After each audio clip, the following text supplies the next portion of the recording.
G'day everyone. I'm Rob from Meister. Today we have a very special guest. He is the founder of Bodyhealth. He is also the founder of LifeWorks Wellness in Florida.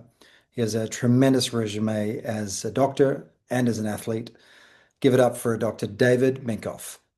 Yeah. Hello, Robert. Hey. Thanks very much for being here, David. I asked to do this interview because I think you have such a tremendous story. It's extremely inspirational. Your experience and wealth of knowledge as a doctor and what led you to body health is what I'd like to cover today. So, firstly, tell us, how many years have you been in medicine? I graduated med school in 1974. So I'm in 50 years now. Wow, that's incredible. And tell us about your athletic resume. How many Ironman competitions have you done? Have Done you? 43 full Ironman triathlons. Wow. Uh, so it's a 2.4 mile swim, 112-mile bike, full marathon, 26.2 miles. I've done more than that, half Ironmans, and then probably another, I don't know, 50 or 75 shorter triathlons. So this is my 44th year of running triathlons. I got into marathons about 5 years before that. So I've been doing this since, well, yeah, for a long time. My dad, in my first year of medical school, my dad had a near fatal heart attack. Okay. And I remember visiting him. He was in the ICU. He's very sick. Uh, he was only 52. And I decided and his dad had a heart attack, and his dad had a heart attack, Oh, wow. and that I better change my lifestyle because I was next in line. And so I Yeah. started running. Wow. Excellent. And what sparked your interest in health? Well, I mean, as a kid, the sports in where I grew up were football, baseball, and basketball. And I played all those sports. And I liked them. In high school or in junior high school, I ran track. I was a high hurdler. Okay. Um, uh, I wasn't an extremely gifted athlete, but I participated. I had fun. I tried out for football, and before the first game, I was supposedly a fullback, and I got tackled and broke my rib. That ended my football career. When I got to college, I'd always been able to do a lot of pull-ups, and I had a strong upper body, and I'd been a swimmer. I was a lifeguard. My summer jobs were lifeguard jobs. Oh, nice. So in the first gym class that we did, they had a ceiling that was probably 30 feet high, and they had a big tall rope that went to the thing. And he said, climb up that rope as fast as you can, but don't use your legs. Okay. And so I just went hand over hand, touched the thing, and he said, you got the fastest I've ever seen for the freshman class. I want you to start working out with the gymnastics team. So I played with that. I could do bars, I could do rings. Um, I wasn't good enough for as to be really a competitive college athlete, but I liked that. And then the running came sort of right after that. So um, that's kind of, I mean, health, I didn't know anything about health. I grew up, I ate my mother's cooking, and I loved Hostess Twinkies. And, and my mother made the best chocolate chip cookies that ever existed. And I just ate what they gave me. We almost never had salads in our house. It was meat and potatoes. And I remember my uncle was a physician at the University Hospital. My dad is in the ICU, and my uncle comes by. This is my mother's brother, and he's gray beard, professor of medicine, and he takes us down to the cafeteria, and he says to me, your dad likes salted herring, and that's bad for him, and he likes butter, and that's bad for him, and he likes brisket with the fat, and that's bad for him. And from now on, he can't eat any more egg yolks, and he has to switch to margarine instead of butter. Wow. And he sort of laid out the new rules. for what health looked like in this was 1970. Okay. So uh, there was a lot wrong with it, but it sort of got me thinking about what is health, what is nutrition. That was sort of my early exposure. In med school, you don't learn anything about health and nutrition, but I got that from him at sort of the beginning related to what happened with my dad. Hmm. Interesting. You're the Yeah. comment you It just made. really, well, it's funny though, because what happened is that I started to read. Oh, I wanted to build muscles, Okay. and I was a Boy Scout, and in Boys Life magazine was the name of the name of the magazine for all the Boy Scouts, and there were advertisements in there for Charles Atlas, the world's most perfectly developed man. And I don't know if you ever saw this in Australia. Yeah, yeah, I know who Charles Atlas is. Yeah, This yeah. is in the late 50s, early 60s, and Charles Atlas had this 52-inch chest and 28-inch Really? waist. He Uh-huh. looked great, and for 14 bucks, you could order his program. And had a paper out, and I shoveled snow in the winter, so I had some money, and I sent in my money, and the program came. And Charles Atlas said, what we got to start you with to get you cleansed is we're going to do a milk cleanse. And all you do is drink milk all day for 8 days. Your only food is milk. What? Yes. Now, I didn't know it, but I was milk sensitive. Right. You had a milk intolerance. Yeah, as I did. And I started drinking milk, and I got roaring stomach aches and diarrhea. And day like three on this was like, no, this isn't the right program for me. But it got me into nutrition. And, you're good friends with my wife, Sue, and we had our own sort of universe of, we tried everything possible. Right. I actually became a vegetarian because as a Boy Scout, one of the field trips that we made was to take us to I don't know if they have this in Australia, but Oscar Mayer is a gigantic processed meat plant. They make bologna and hot dogs. They were like the biggest in the US. Okay. And they were based in my hometown. And so one day they decided to take us to Oscar Mayer meatpacking plant and give us a tour. Mm. And we're on the tour and we see the assembly line where the pigs are coming down on like a conveyor belt. And Right. they have this gigantic hammer that comes down and whacks them in the head and Oh, kills them. oh man. And when I came home from that, I decided I'm going to be a vegetarian. And Wow. so I was a vegetarian for like 30 years because it's like, I can't do that. So anyway, we went through um, I've tried everything. Yeah. No doubt. No doubt. So, how do you describe optimum health for yourself or for your patients?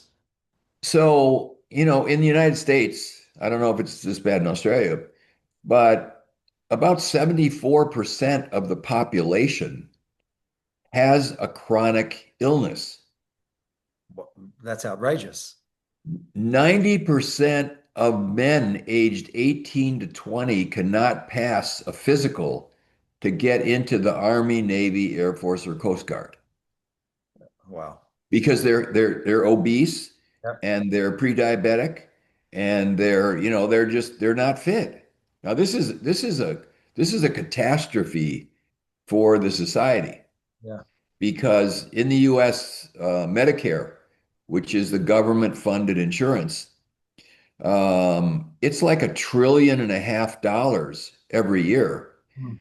And most of that money goes toward people who have chronic health problems, heart disease, high blood pressure, high cholesterol, chronic fatigue, arthritis, autoimmune disease. Like the United States becomes sick. And so what is health? Well, health is is vitality and a body that works and it's free from pain and has plenty of energy Mm. and it should go a long time. Right. And you know, I Moses, the sort of senior guy for Western civilization was Moses. He was the great leader of the people. He took them out of Egypt, and he died at 120. And so I just say to people, hey, look, go for it. We don't know. Right. We know that what's happening in terms of medical research is that there's going to be kind of an escape velocity at one point. That Mm, at some point, and it's probably going to be within the next 10 or 15 years, that you can engineer the body to get younger and live longer if you haven't wrecked it too much beforehand. Things like stem cells and genetic engineering and this sort of thing right. is really on the horizon.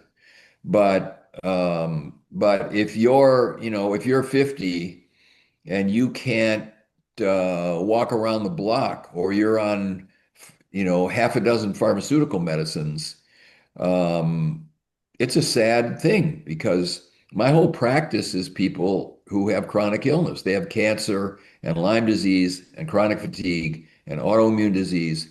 And, the average 28-year-old now, they have pre-dementia. Give them a list of six Hey, things, there you go. six numbers. Give me the numbers back. Can't do it. So this isn't everyone, of course, Right. but it's a lot of people.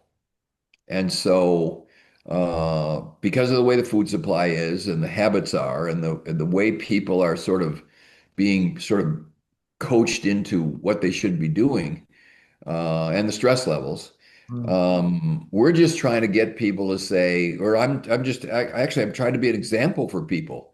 I'm 77 years old. Last weekend I did a half Ironman. So wow. I swam 1.2 miles. I rode 56 miles. I ran 13.1 miles. And in 2 days, I was recovered. And, this morning, I just got back from a 60-mile bike ride. Uh, and the body can really, my dad lived to be 74, but barely. He had quadruple bypass, and he was not well. And my mom died at 75 too. She had a heart attack and she had a stroke. So these are not, and I have two brothers and a sister, all of whom are sick. They Right. all have diabetes. They all have neuropathy of their feet. My my brothers had a quadruple bypass as well.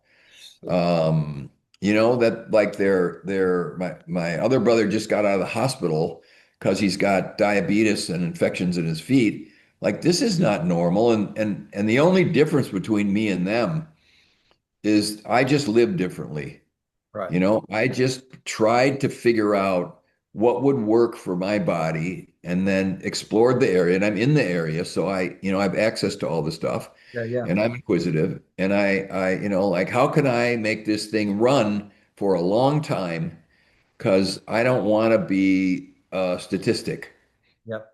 I used to, before I did this medicine that I'm doing now, I was an emergency room doctor. And the average person coming into the emergency room that I worked at, so it was a chest pain emergency room, it was one of the top 100 chest pain centers in the United States. The average number of medicines that these people were on were a dozen prescription medicines. Wow. And it's funny, because in the hospital, we had a computer, and when someone would log into the hospital or the ambulance would bring them in, the computer, you'd log in all the medicines that they were on. And if there were more than three medicines, the computer would go tilt, because you were trying to get side effects. Was the person's problem Mm, the side effects from the medications they were taking, but the right. computer couldn't Combination. handle more than three. And so one of the things that we would often do, you have an 80-year-old with a bellyache who's kind of out of it, and you can't find anything. And we would just admit him to the hospital, stop all of their medicines. In about 3 days, they'd wake up, because they were just like overkilled with pharmaceutical drugs. Wow. Which I'm not against medicines. Of course. Sometimes medicines are life-saving, Yeah. but the way they're used, or the way people abuse themselves, so to speak, where they go to the doctor and they put their trust in the doctor, and the doctor is going to heal me, and I'm not going to change my lifestyle. I'm going to keep doing what I'm doing. and he's going to give me medicines for my blood pressure or cholesterol or arthritis. Man, you start down that road, it doesn't, it's not the right solution. Right. All right. So that brings me to my next question. You came out of the standard medical pharmaceutical model, and you've done an incredible amount of studies since then. How do you balance what you've come out of, which still has tremendous application, to what you know now? The Yeah, pharmaceutical. well, it's what, it was called for a while holistic medicine or natural medicine. But the way I frame it is that it's an integrative medicine. There Okay. are aspects of modern regular medicine that really work and they're good. If Mm, you're having a heart attack, go to the hospital because they can save your life. You might need a stent, you might need something, that can be workable. You need a C-section, you break your leg and you need a pin put in your leg, or like these are things that they work and they right. can be very good. Yep. You rupture your intestine, you go in the hospital, you get antibiotics, you might need some surgery. Yes, because giving you some herbs or some homeopathics is not going to fix you. Right. It's too extreme. But on the other hand, if you have high blood pressure and you're nutritionally deficient in magnesium and potassium and you're not exercising and you're 30 pounds overweight and all these other things, Yeah. then if your blood pressure is way too high and you might need medicine for a while so you don't have a stroke or something. But then most of these people, if we can get their lifestyle right and their nutrition and supplementation right, they don't need blood pressure medicine. Wow. So I see it as what is the right thing for that patient, given what their condition. And if people in the system in the United States, the system doesn't pay for the kind of medicine that I do, Okay. you know. And so people, usually the people that we see are motivated and they're willing to spend their own money to buy supplements or to get, IV treatments or do the various things that we do because they know that doing the regular stuff, even though insurance covers it, is not going to get them where they want, which is they want to be healthy. They want to, it's really, most people go to the doctor. The two biggest things that drive people to the doctor are pain and no energy, fatigue and pain. Okay. And so if I can restore energy and get rid of pain, I got a happy customer. Yeah. Beautiful. All right. So what's your approach for helping your patients? Well, the things that are, it's you could sort of the way medicine has evolved is that with an insurance system, you need to make up diagnoses that have codes so the doctor can say, you've got this disease Mm, and it's codable, and that's what we're going to treat. right. And so while that works in a certain sense, when we look at someone, there's sort of three buckets of why they're the way they are. Because they come in, they're 50 years old and they have chronic fatigue. Well, at 35, they were fine. So this isn't a genetic inherited problem. This is an acquired problem. Okay. And the things that they acquire are the environment is full of toxins. It's in the food, water, air. I don't know if it's as bad where you are as where we are, but most of the food is chemicalized, it's pesticide, it's not natural. You look on a box and there's all kinds of ingredients that you don't even recognize. That's not food. Right. And so people are living this way. And they use carpet cleaners and they use, air fresheners and they use scents in their dishwashing stuff. And Mhm. these are all chemicals Right. and they're all toxic. Right. And so people have things, it's basically people have things in their body that aren't supposed to be there. That's the category one. Right. Category two is people are missing things from their body that they need to have in there. Right. And either they're not eating them or they're not digesting them, but they're not there. Mhm. And so, their zinc is low, or their selenium is low, or their amino acids are low. I got in the amino acid business because every patient I tested had low amino acids, including me. Okay. And we found that, well, if we give people amino acids, we can replace their amino acids. Holy smokes, they get better. There's Mm, 10,000 success stories of people started taking amino acids. My energy got better. My hair started to grow. My chronic feet stopped hurting. My hormones started to work. So that's the second basket. Things are missing that should be there. mm, And then the third basket is sometimes people need structural help. They need a chiropractor or a massage person or a physical therapist or an orthopedic surgeon, depending on what happened. And so when I see someone, I am looking at them through those eyes. What's in you that shouldn't be there? What's missing that should be there? Do you need to see a physiotherapist of some kind or an exercise physiologist, to get your body mechanics working right?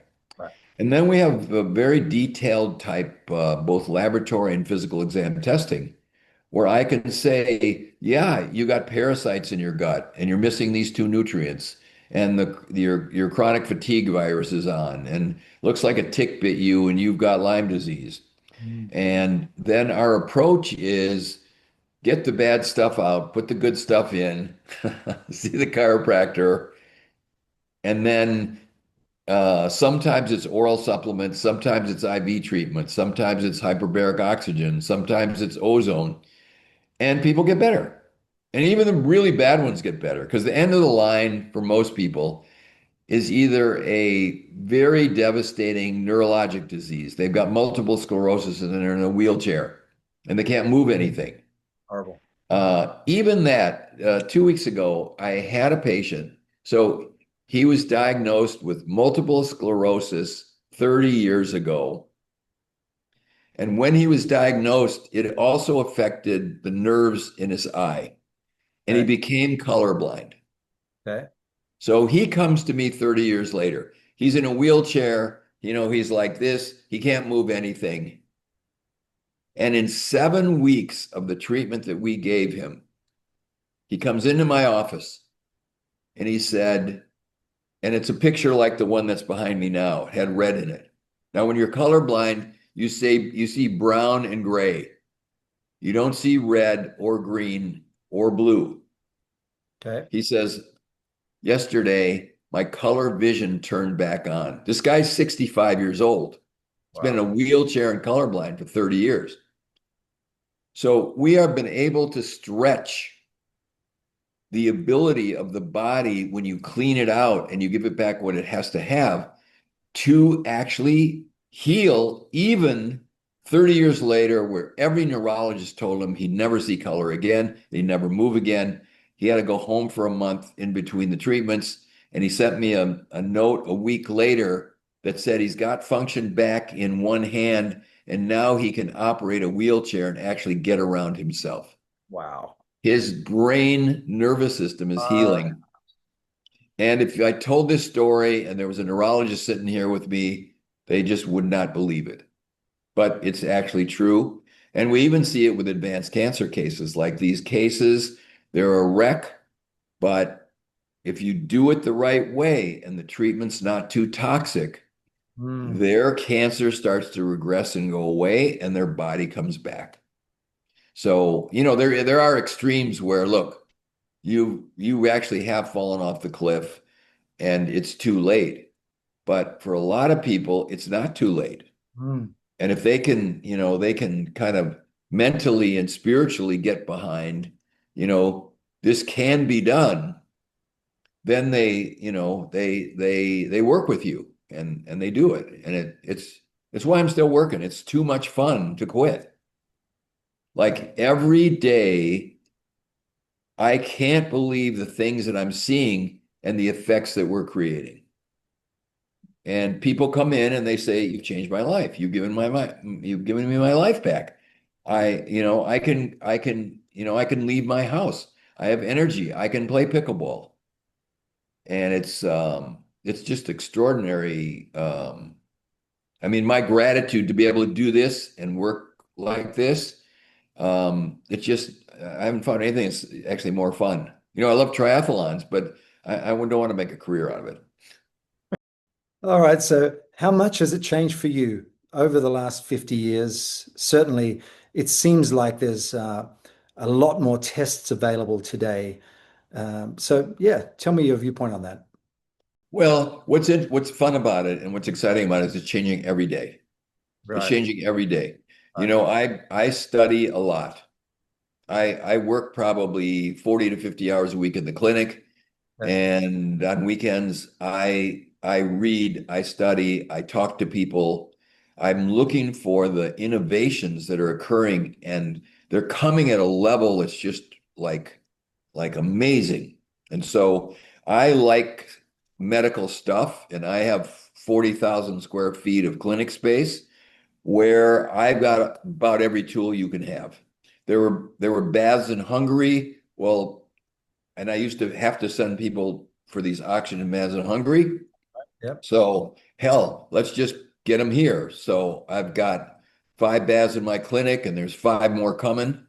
And then, one of the things we can do for cancer is called whole body hyperthermia, Okay. where you actually heat someone's body up to 105 or 105 Heard and a about half this. degrees, and it Yep. kills cancer cells. It activates the immune system. So we used to have to send people to Germany, but we don't have to do it anymore. I got 4 hyperthermia beds, and they're busy all day long.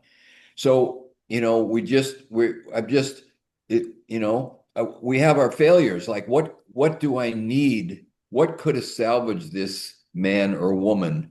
Is there some technology out there that if I had that, we could do it? So I'm always sort of looking for that.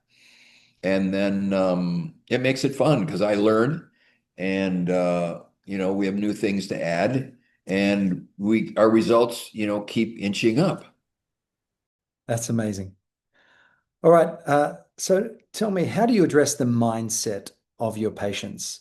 I imagine because they're coming to you that they still have hope. Not necessarily. Okay. You know, it seems that most Western oriented doctors in the US have a conservative, pessimistic view, Right. and they tell it to the patient. Right. And so I've got someone now, I just wrote about this woman. She has stage 4 colon cancer. So she had colon cancer, went to her liver. She went through the traditional treatment with the oncologist. And basically, at the end, he said, get your affairs in order. There's nothing more that can be done for you. You should go on hospice. And, you're only 63 years old, but that's all we got. Well, her husband didn't accept it. She accepted it. Okay. Her husband loves her very much, and he didn't accept it. And he shows up in my clinic, and I see her. Now, I've seen lots of stage 4 colon cancers, and about 80% of the time, I can get them stabilized. Their disease isn't gone, but they can live. Okay. They're not in pain, and the treatment hasn't made them worse. Okay. And I said to her, this is a steep hill. I'm not promising you a rose garden, but we got a chance. And then I tell them this thing, which is one of the most interesting things. One of my friends is a hospice doctor. Okay. And he said, now, when someone gets to be a hospice doctor, the doctors quit, and the patients quit, and the families quit. Your treatment is going to be morphine and Valium. Right. We're going to give you comfort measures so Right. that you're not in pain Right. and you're not anxious, You're on the way and out. you Yep. you're done. Yep. And we want to keep you comfortable when you're done. Right. And Medicare, the state uh, federal insurance, will cover the cost of someone on hospice for 6 months. So the doctor told me 10% of them get kicked off of hospice and Medicare because they're not dead in 6 months That's with no actual treatment. oh, So wow. there's a story change in that being. Right. The story that was written was I've got cancer or whatever I've got, a terminal illness. And something occurred in that person that changed that story. Right. And then they didn't die. So I know that. And I tell that to the patients. I said, look at your uh, you as an immortal spiritual being have some sway over this body entity. Mm. And I don't know if you've ever seen this guy, Emoto, Japanese guy. Yep. So he was a Japanese doctor, and he believed that thought might be more important or more controlling than structure. Okay. And so he did an experiment, or he started doing experiments. He took a petri dish and put water in it, and then he typed a label on the water that said joy, hope, gratitude, or I hate you, you Yep. Yep. suck, Yep. you're ugly. Yep. Yep. He froze the water and then looked at the crystals that formed in the water to Yep. see what the crystal structure looked like. And in all of the platitude type signs that he put on there, joy or hope Mhm. or eternity, or the crystal structure was symmetric, beautiful. It's like, wow. And we wrote in there, hate, you suck, you're ugly, you're stupid. The crystal structure was this gnarly mess of like terrible. Wow. Yeah. I remember. So that is thought. He didn't even think it into the thing. He just wrote the concept on there. Crazy. And so this is something that, and 90 or 70% of our body is water. Water holds ideas. Yep. Water will respond to ideas.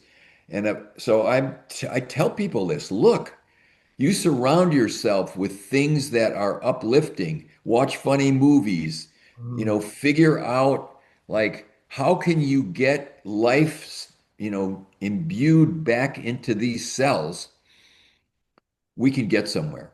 So Wow. going back to this guy with his wife, I'm telling her this stuff, and she's like, "Really? Really? Yeah." 9 months later, her cancer's reduced to this little area of her liver, and she's going to have some surgery done on that and take it out. And the husband said to me, "If you wouldn't have given us the hope that she could get better, she would have been dead in a couple of months. And look at her now. She's Wow. not in pain. She's walking around. She's living her life." And so I just put this, we don't always win, Right. but that hope factor, and I think medicine has really lost its way, because the contact between the doctor and the patient is really, it's in a way, I see it as it's a spiritual relationship. Yeah. And I care for them. And if they'll, if they can sort of, they have the ability to be able to like, okay, we can, the miracles occur. Yeah. All right, David. I'd like to switch gears now and go to body health. Can you tell me the story of how you started the company? So I got into this field because my wife got sick. I was an emergency room doctor. I started my career as a pediatrician, and then I had trained in infectious disease. I was working in a hospital as an infectious disease doctor, and then I switched careers and became an emergency medicine doctor. Mm. And I was happy doing what I was doing. And my wife is a registered nurse, and she's learning all the time. And she was interested in health, and she was interested in performance. And she goes to a lecture, and the guy says, the silver fillings in your teeth are actually not good for you. The way they make those things is they take liquid silver, or I'm sorry, liquid mercury, and they add some tin, zinc, copper, and silver, and they make this thing called an amalgam, and it's silver, and it was the standard way that you fill cavities in teeth. I had them. I had them all. And her, huh? I had Yeah. them. I had them removed. Yeah. Yeah. So her dentist, when she was young, filled all of her molar teeth. You know, four on each side on the top and four on each side on the bottom. She had like 16 mercury fillings. And she opens her mouth and she looks and she's like, oh my God, I got to get these out. Okay. And so she goes to a regular dentist who doesn't appreciate that mercury is the most, probably second most toxic substance in the universe. Probably uranium is worse, but mercury is right up there. Just as a sort of an anecdote about this is if you took one of these mercury fillings and you ground it up real fine and you put it in a 10-acre lake. Now, 10 acres is a big lake. Like, One filling. The environmental people would put a sign up, don't eat the fish in this lake because the mercury level will be too high and you can get sick. that's crazy. So she's got 16 or 12 of these mercury fillings in her mouth. Later on, what I realized was these things, when you eat something hot, off gas mercury. Because at room temperature, mercury is liquid. Right. At 110, it boils. Now, a cup of coffee is 160 to 180 degrees, somewhere in there, where it's drinkable. Right. So every time you eat something hot, you boil off mercury from your teeth. It goes in your palate, it goes in your stomach. It poisons you. That's crazy. I bought this mercury. This is part of the fun of this medicine, is I bought the Environmental Protection Agency. If you drop a thermometer in a medical clinic, the old thermometers were all mercury.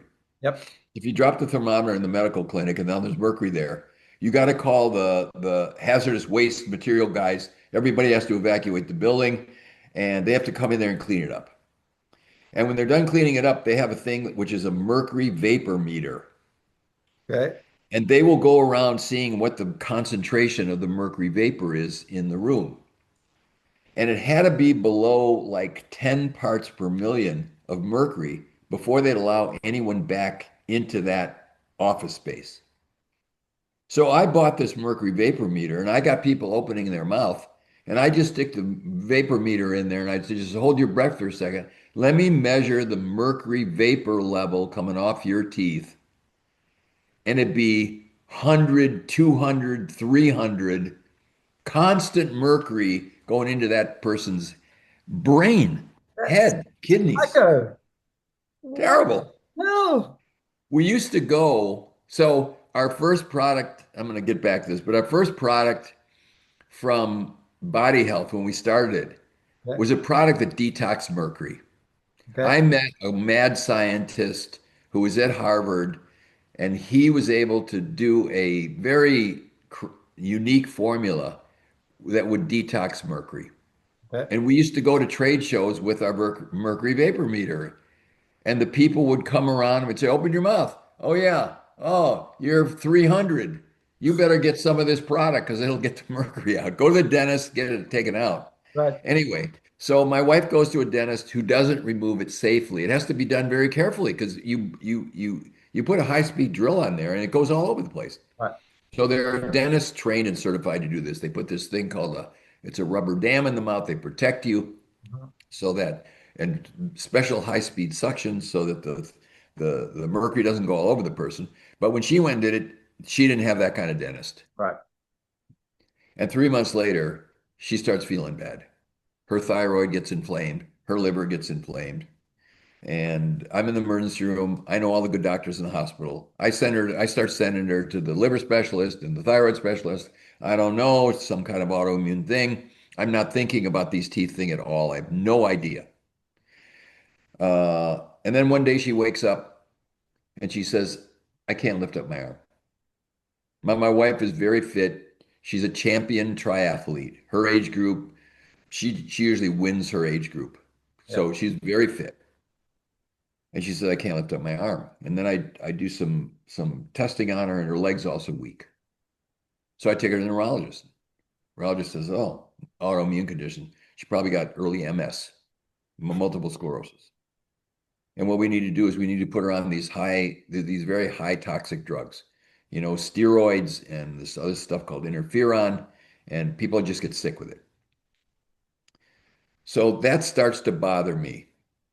And my wife owns a home health care nursing business, and one day I went to pick her up, and in the same sort of it's not really a strip mall, but it's a little bunch of offices in one place.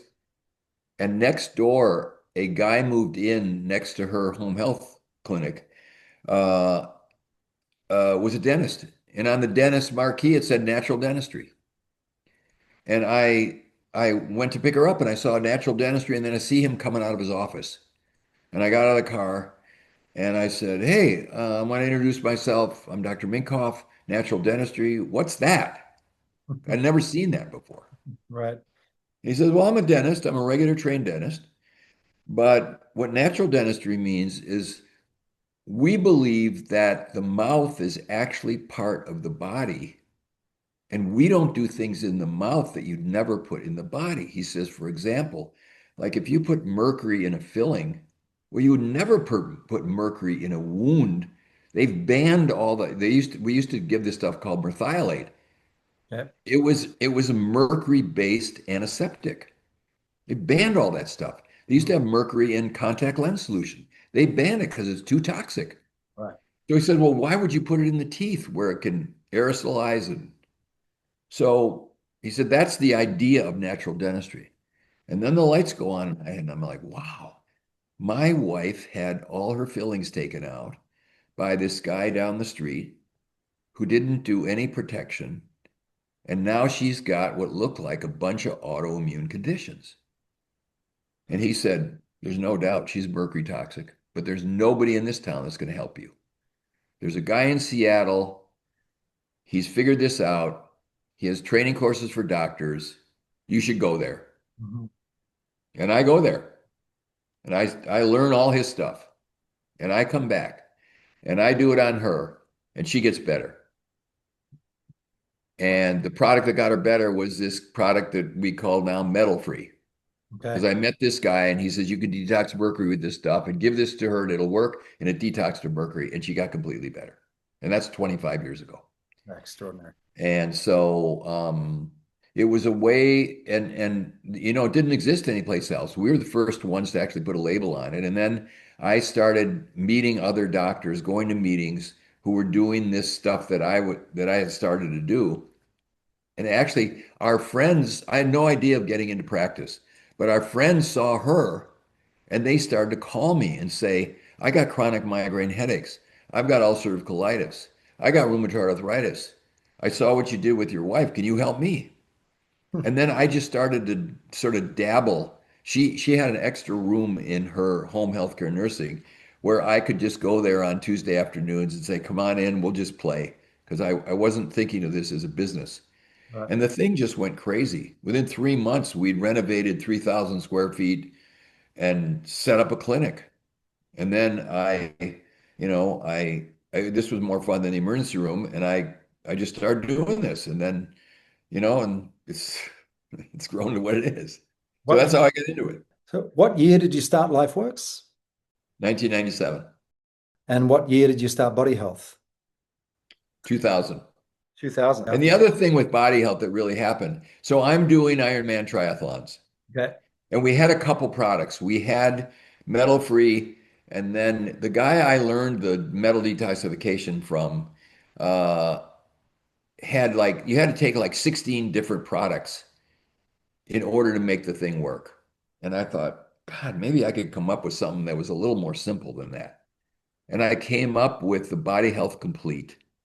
So it's a multivitamin. Yep. It's got 16 organic whole food concentrates, Right. but then it's beefed up with all these other things to help liver detoxification and help methylation and help the gut to heal and extra CoQ10 and vitamin K, K2 and enough vitamin D where you didn't have to take another vitamin D product.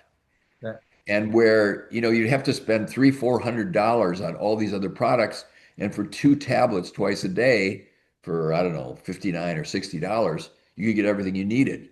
Right. So that was the sort of the second product. Okay. The third product was I'm training for triathlons and I got injured and I tore my hamstring and I could not get it to heal. Like I went everywhere. I did everything that I knew to get better and it just wouldn't heal.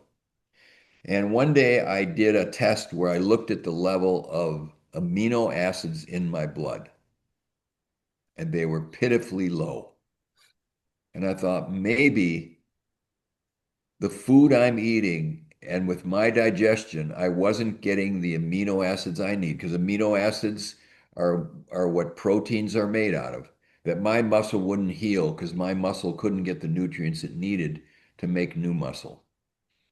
And I started playing with amino acids. And I put this combination together of the essential amino acids. And in about 3 months, my hamstring was healed. Mhm. And I did an Ironman right after that. Had the best time I'd ever had.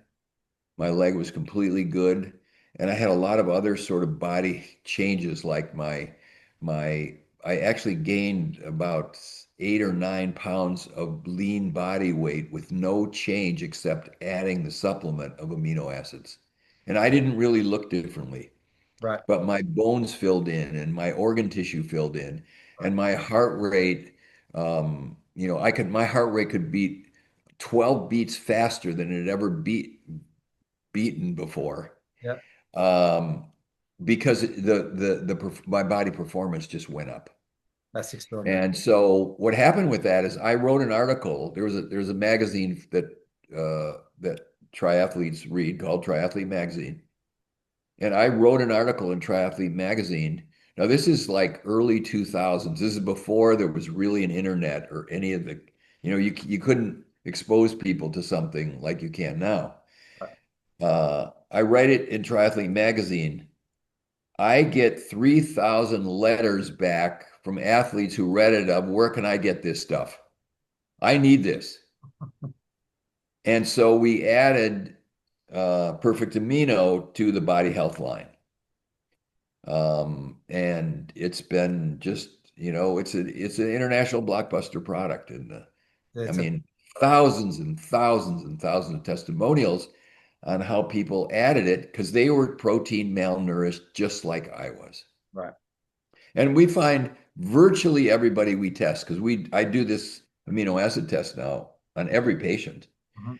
and virtually everybody needs it.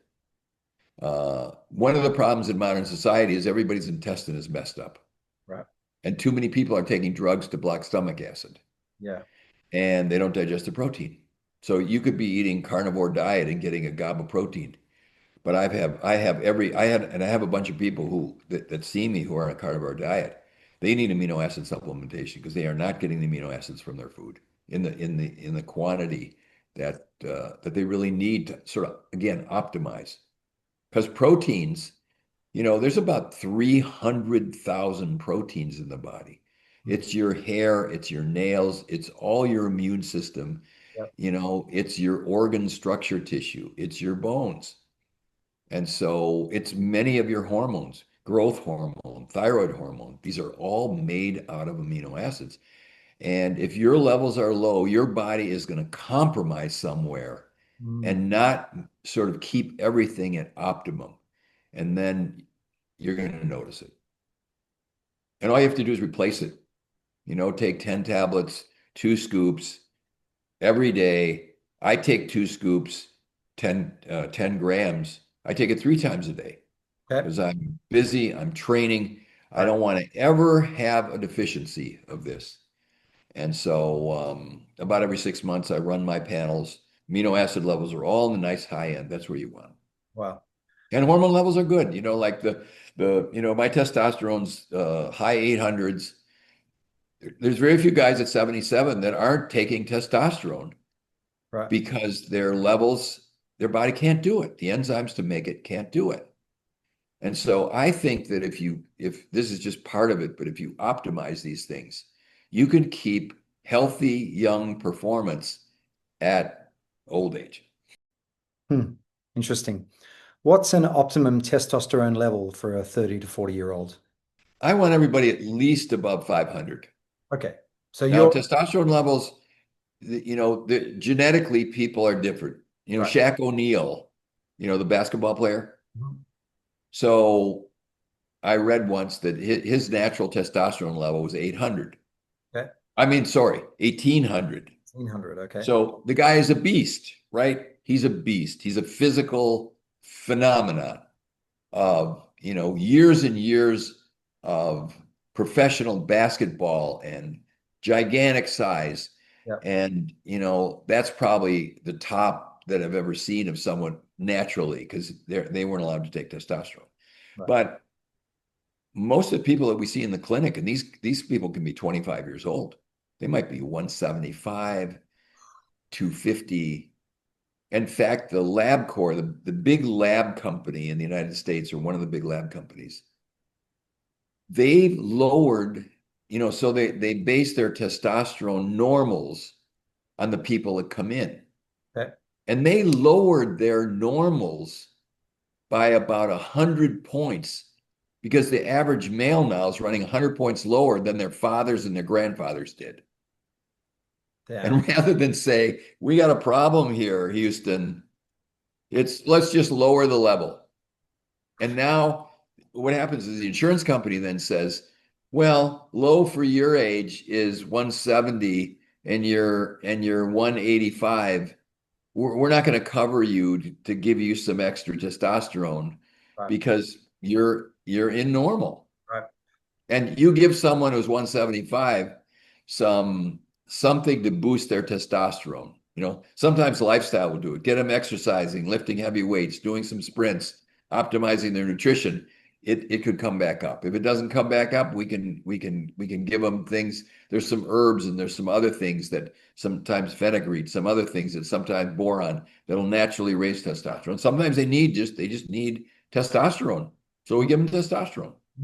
And then they feel like, for a guy, his mood, his attitude toward life, his muscles, his libido, he's back. Everything changes. Yeah. Yeah. What else do you take? I imagine you have a smorgasbord of supplements that you ingest. Well, I have a lady that does it, but it's like it's I suffer it. Okay. It's too many things, Okay. but I figure, it's the basics that for every patient Okay. is they need. I put them on this Body Health Multi, so two of those twice a day. I Yep. put them on omega-3 fats because these are the things I measure that are missing in people who don't do it. Yep. So it's called omega-3 health. I put them on that. Yep. Uh, in order to get an adequate level of antioxidants in your body, these naturally come from colored fruits and vegetables. Mhm. And you have to eat about 10 servings a day of fruits and vegetables to keep your blood antioxidant level adequate. Because the oxidative stressors, the free radicals coming in, your body's ability to protect itself from radiation, Wi-Fi, chemicals in the food, chemicals in the air. If your body has things that can sort of buffer those, can meet them and neutralize them, Mhm. they don't hit you. Right.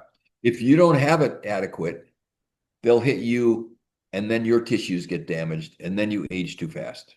Right. We actually did a study in our clinic where this company had a device where you could put your finger up against this photosensitizer. It would measure the level of carotenoids. These are the colored these antioxidant colored substances. Right. And you could get from the level in your skin what your blood level was without drawing blood. Okay. And so I rented the machine for 2 months. And for a month, I tested everybody in the clinic. Put your finger up against it. Let's measure what your level is. If your level wasn't above 50, you were abnormally low in antioxidants. And the guys who were above 50 were eating 10 or more servings of fruits and vegetables. Mm. Now, very few people do that. Right. So we put together this product, it's a body health product. It's a greens product. It's a concentrated greens product. Yep. And one scoop of this stuff, and there's a green version and there's a red version. I take both of them. Yep. But it's the equivalent of 10 servings of fruits and vegetables. So Mm. these are organic, freeze-dried, powdered vegetables and fruits.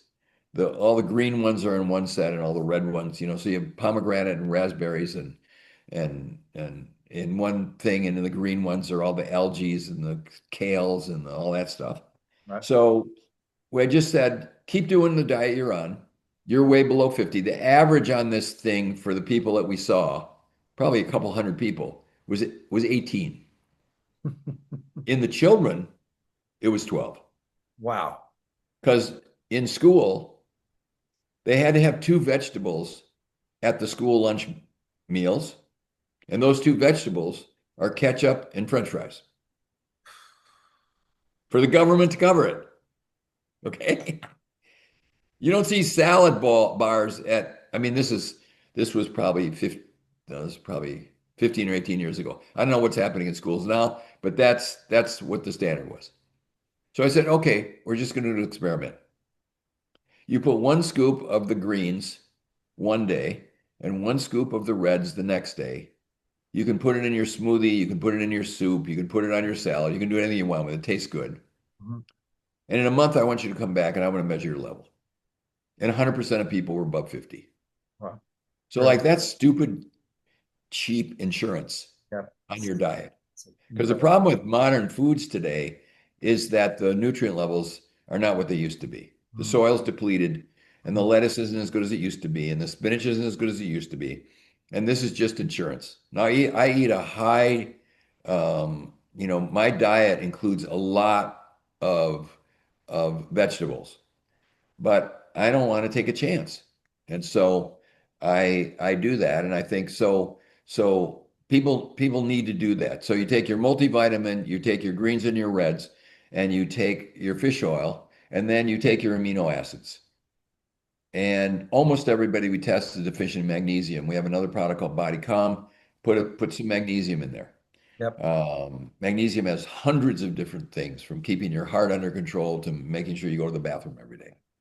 And so these are the sort of very basic things that I don't care what you're eating or what your diet is, these will make your body health better. Right. And there's a lot of other things that you can enhance this with. The other next two I do is most people don't have enough enzymes in their stomach to digest their food. Okay. And so when you eat a meal, take two capsules. It's called Digest, and it'll make sure that your food is getting digested. And then when we measure the levels of bacteria in the person's gut, they're low in good bacteria. They Okay. got a sinus infection, they had to take antibiotics. They had a tooth infection, they had to take antibiotics. The antibiotics kill the good bacteria, or they're on some other pharmaceutical drugs which kill the good bacteria. So, okay, take two capsules a day of the probiotic, take the digestive enzymes, and now if you want to be a minimalist, I'd say do that every day, and you'll be better. And combine it with eat as organic as you can, eat Right. food that really looks like it. Like a chicken breast is a chicken breast, and a potato is a potato. But what is a Triscuit, or what is anything that comes in a box that's got a barcode on it is highly suspect as if that is actually food. Right. And then get some exercise and get some sleep, get enough sleep, and get some exercise and sunshine every day. And that's kind of the formula for living long and being healthy. If you're not already really suffering. And for most people, that makes a big difference. Okay. Do you advise any particular testing? I know you do them in your clinic, but for those that don't have access to your clinic, are there any specific tests that you would make part of your regime? Like I know you mentioned the amino acid, blood serum level. Well, I think the more you know, the more you can sort of fill in the holes that are in your body in testing. Yeah. Like I do my own panels probably every 6 to 9 months. I always find there's, like there's little glitches in it.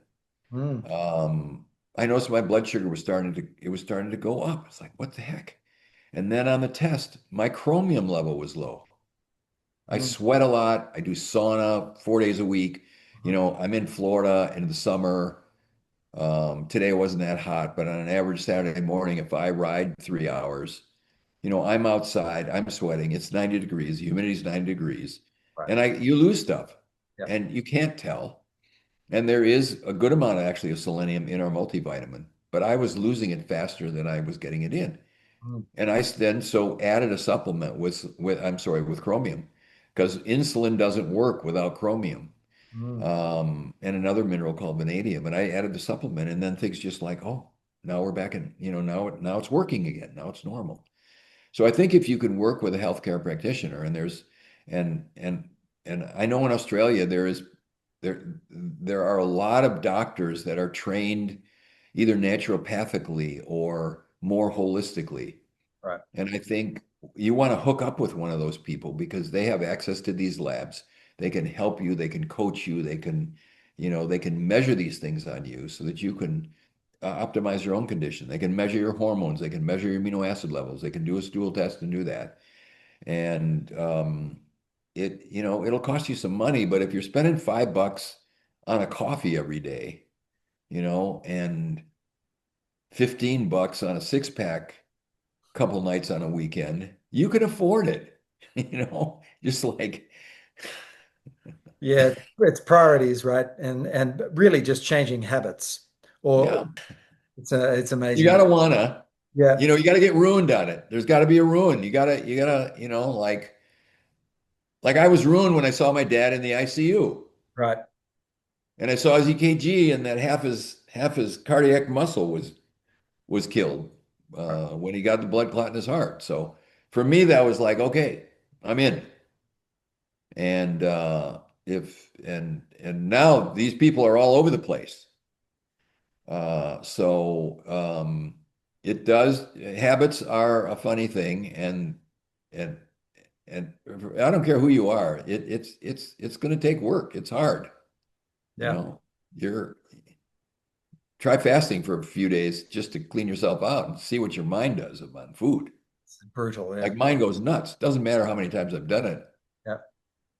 It's just like, what the heck? What Like, are you doing I'm to? supposed to be eating lunch now. Oh man, I might be dying. Oh God, what if I don't eat for 3 days? I might get sick. Right. You know, it's just Do you that's the fast? real that's the game for everybody. Do you fast very often?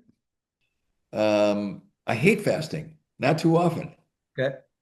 but I do it.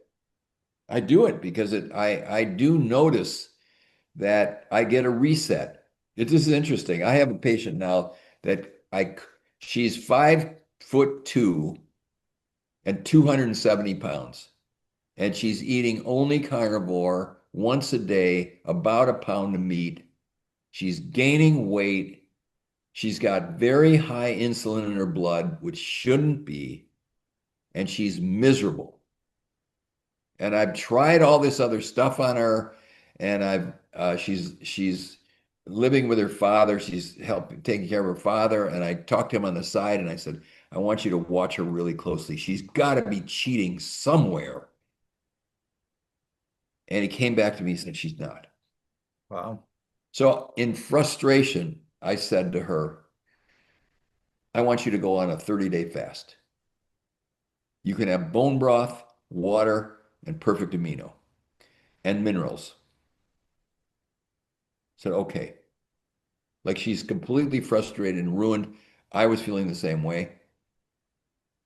I just saw her yesterday. 28 days in, she's down 35 pounds. Nice. She says, I think I'm ready to come off. So I got the book open. The book is called Fasting Can Save Your Life. It was a naturopathic doctor in San Antonio, Texas, who wrote this book probably 40 years ago. I ran across it when I was in high school. And he said, "You'll know when to end the fast when the appetite comes back strong, the breath is sweet, and the mouth tastes sweet." So I read her that little portion of the chapter, and she said, "I'm not there. Hmm. I have no appetite. My mouth tastes foul. My body fluids are foul." I said, "You're not ready. Keep going." And when the body has finished its process of detoxing all the stuff that she accumulated, these will be the signs that you're there.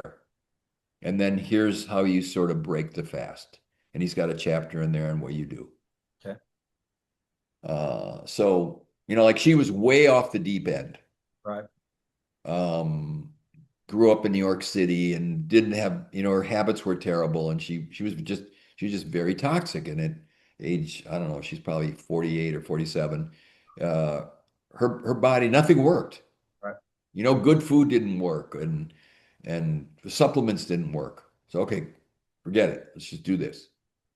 And she's very unique in that she's willing to do it. Mm.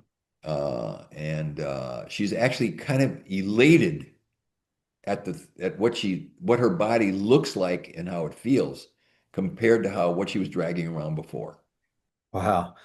It must be tough to run a body that size, that height. Yeah. But now she's got a waist, Wow. I mean, she's still got a ways to go, but it's, she actually looks she sort of got her youthful look back. Yeah. Whereas before she was sort of this like, you know, how the police, line up with bright lights and like this. That's what she looked like. Wow, crazy. The last thing, or one of the last things I'd like to ask you is what do you advise people to do to get the most out of their body? Go to bed early, get up early, eat organic, good, real, whole food. Um, get outside every day and move your body. I don't care if it's tennis or you walk, but get your body moving, get some sunshine. Make sure that you have a bowel movement every day. Uh, and and take the supplements I suggested because I think that they will definitely make a difference. And then be wary of what you're putting in your body, like the organic food and clean water, and like the city water in America is all terrible. Yeah. Invest in a system, in a reverse osmosis system, Yep. so that you're getting clean water. And sleep is very important. I was always, you know, because I medically, like emergency room or when I was in private practice, my sleep habits were terrible. Right. I was probably getting 4 to 5 hours of sleep a night, and my dad never slept much, and I thought that's just how it is, and I could muscle my way through a day. Right. And I got one of these. I think there's a lot of gadgets now where you can sort of measure what your body's doing. And I got this thing. It's called an Oura Ring, and I got a Garmin watch. And every morning, I like, how's my body doing? How's Mm. my it's called HRV. How's my heartbeat rhythm doing? Okay. And how many hours of sleep did I actually get? And when I first got this thing, the score is like 0 to 100. If you get, if you're above 80, 85 on sleep, on readiness, your body is doing well.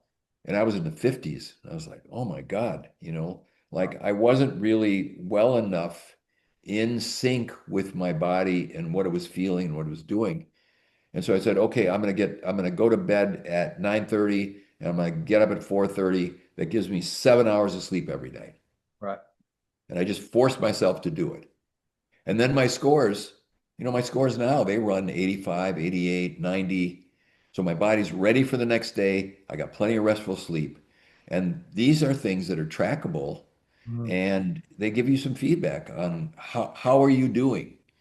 And you kind of have to take this yourself, or you can hire a health coach to do it, but these are just part of the habit patterns where you can monitor yourself Right. and then make changes to try to affect what you want. Cool. One final area that is seems to be becoming much more mainstream is the level of toxic materials inside homes, whether it be curtains, the dish soap, the dishwasher, plastics. Do you put much attention on that? I think the more you can do, the better, and it kind of has to be a gradual thing, Yep. unless you have the resources to just say trash everything, put it in. Yep. But I think it's important, and I'm conscious of it. Yep. Like I don't like plastic water bottles. Right. I try to be careful of that. I don't I try to buy, bamboo clothing, or I never wear a new shirt Okay. out of the box.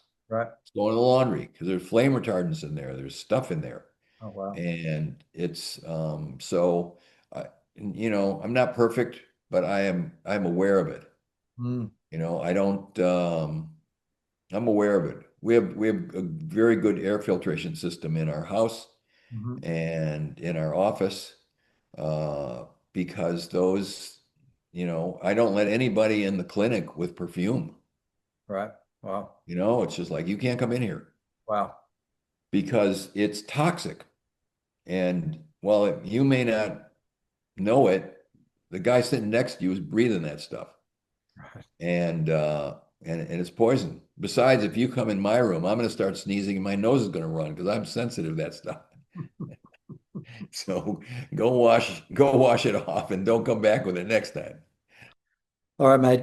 Well, we could talk for hours. Thank you very much for your time. Okay, good. Nice to see you, and we'll touch base. All right. Cheers. And thank you guys for watching. Please share this video if you found it inspirational and you think it might help somebody.